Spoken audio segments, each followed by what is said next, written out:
নমস্কাৰ বন্ধুসকল Assam police sub inspector 2020 আৰু 21 বৰ্ষত হৈ যোৱা ৰিটেন ফিজিকেল আৰু CBT টেষ্টৰ নম্বৰসমূহ যোগ কৰাৰ পাছত ফাইনেল এক্সপেক্টেড কাট অফ কিমান যাব পাৰে তাৰে ওপৰত আলোচনা কৰোঁ আহা আজিৰ ভিডিঅ'টোত মেল ফিমেল দুইটা কেটেগৰীৰে কাট অফৰ ওপৰত আমি আলোচনা কৰিম প্ৰথমতে চাওঁ আহক কেটেগৰী ওয়াইজ ভ্যাকেন্সি কিমান আছিল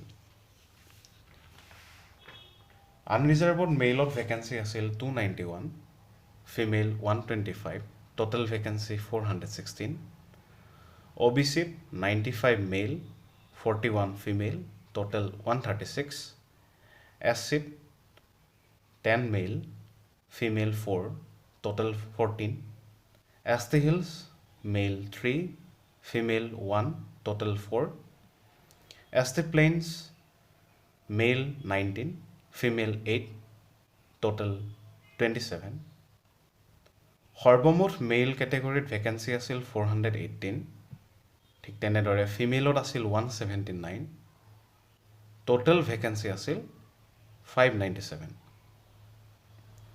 এতিয়া চাওঁ আহক ৰিটেন এক্সামত কাট অফ কিমান আছিল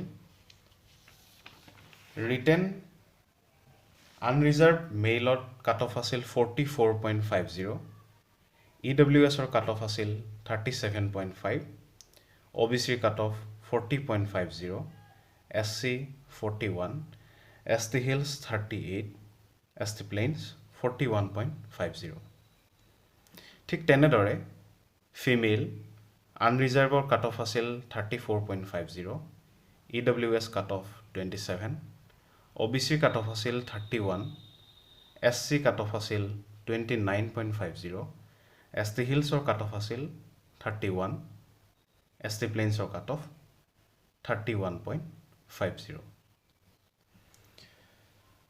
এতিয়া চাওঁ আহক physical efficiency test extra curricular আৰু CVT টেষ্টত এজন এভাৰেজ ষ্টুডেণ্টৰ স্কোৰ কিমান আছিল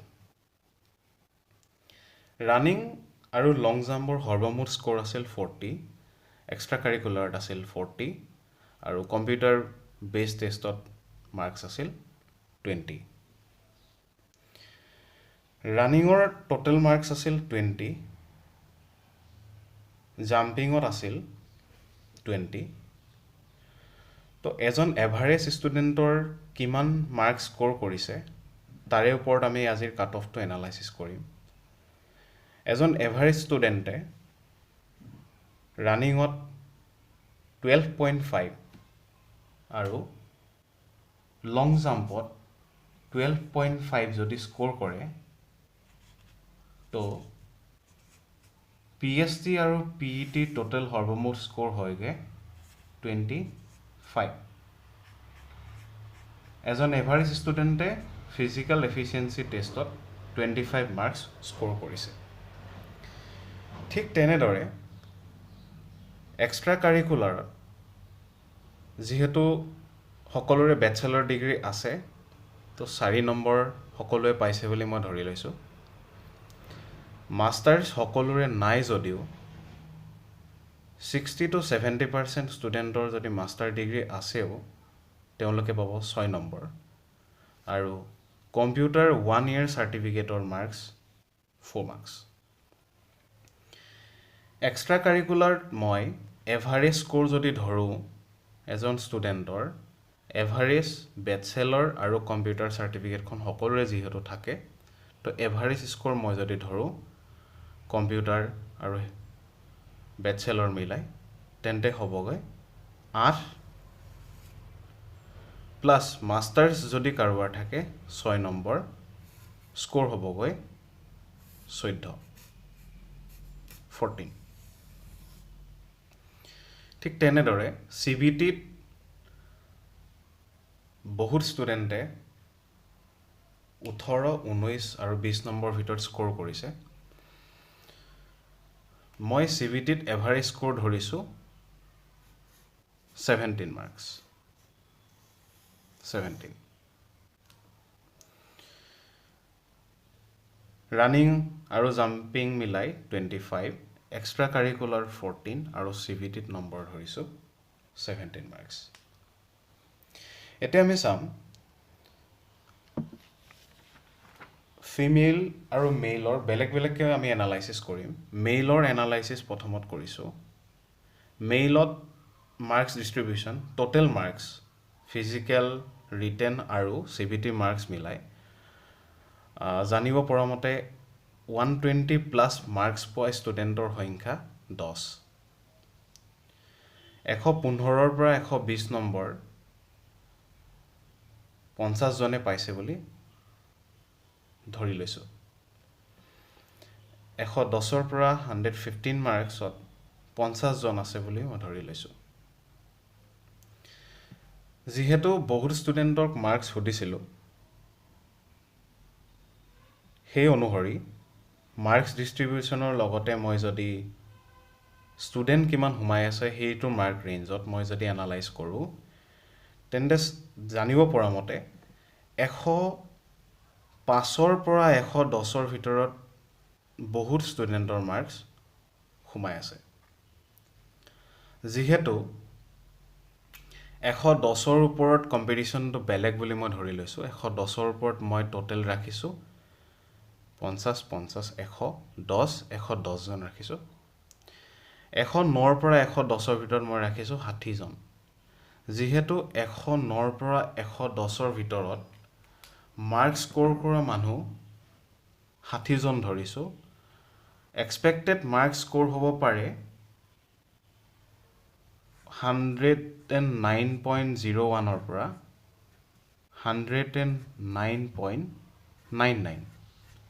তো 0.01ত যদি এজন ষ্টুডেণ্ট সোমাই থাকে, 99জন ষ্টুডেণ্ট 109ৰ পৰা 110ৰ ভিতৰত সোমাই থাকিব পাৰে। কিন্তু 99জন ষ্টুডেণ্ট নধৰি মই ধৰিছোঁ 60।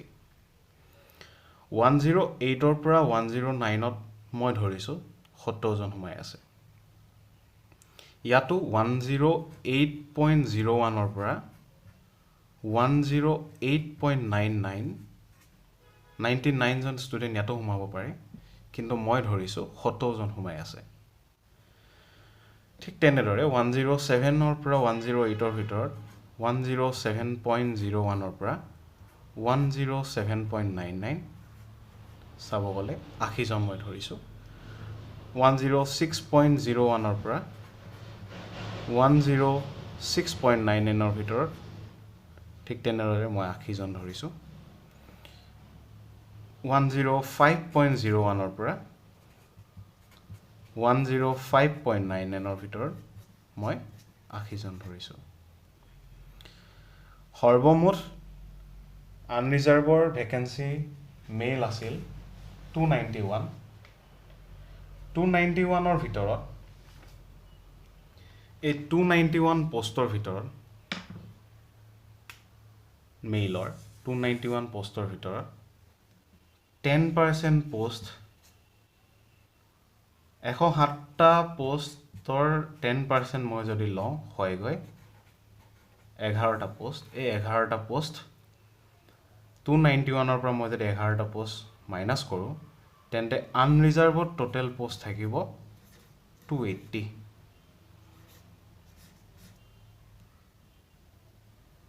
এই 11টা পোষ্টৰ ভিতৰত 8টা পোষ্ট হ'ব EWS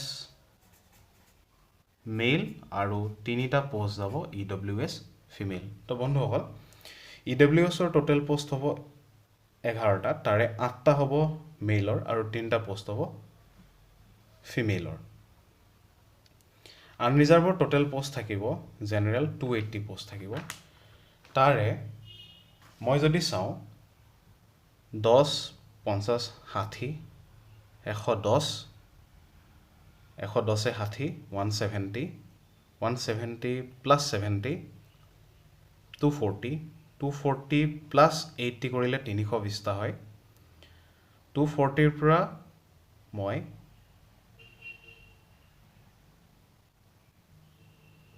40টা পোষ্ট যদি এড কৰোঁ হয়গৈ 280টা পোষ্ট। 40টা পোষ্ট যদি মই এড কৰোঁ হয়গৈ 280টা পোষ্ট। তো তাৰ সেইটো এনালাইচিছত যদি মই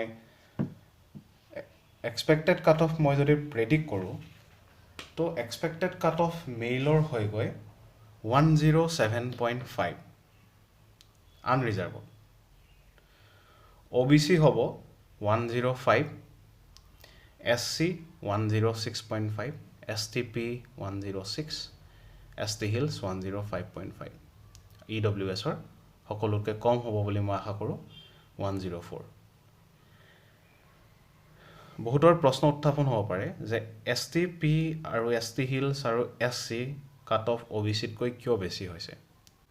যিহেতু পোষ্ট ST আৰু SC পোষ্ট বহুত কম আৰু ST আৰু SCত বহুত ষ্টুডেণ্ট আছে যোনে ভাল ভাল নম্বৰ স্ক'ৰ কৰিছে, সেই হিচাপত মই ST প্লেইনছত 106 আৰু ST হিলছত 105.5 আৰু SCত 106.5 কাট অফ ধৰিছোঁ। ঠিক তেনেদৰে ফিমেলৰ ষ্টুডেণ্টৰ কাট অফ আনৰিজাৰ্ভত 88 মেক্সিমাম, OBCত 83, SCত 84, ST প্লেইনছত 84.5, ST হিলছত 85 আৰু EWSত 82। মেক্সিমাম কাট অফ এইটোৱে যাব পাৰে, মেক্সিমাম কাট অফ। ইয়াতকৈ বেছি কাট অফ হ'ব নোৱাৰে, মেক্সিমাম টু মেক্সিমাম এইটো হ'ব পাৰে। ইয়াতকৈ 1-2 নম্বৰ কম হ'লেও বেছি নাযায়। তো এয়াই আছিল মোৰ কাট অফ এনালাইচিছ। যদি ভিডিঅ'টো ভাল পালে কমেণ্ট কৰিব।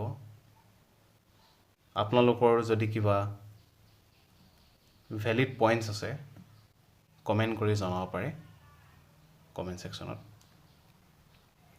তো এক্সপেক্টেড ৰিজাল্ট ডেট 15 ফেব্ৰুৱাৰী বুলি জানিব পাৰিছোঁ। আশা কৰোঁ সকলোৰে আশা কৰাৰ দৰে এটা ভাল ৰিজাল্ট হয় সকলোৰে। তো শেষত সকলোকে all the best, hope for the best and fingers crossed. Thank you.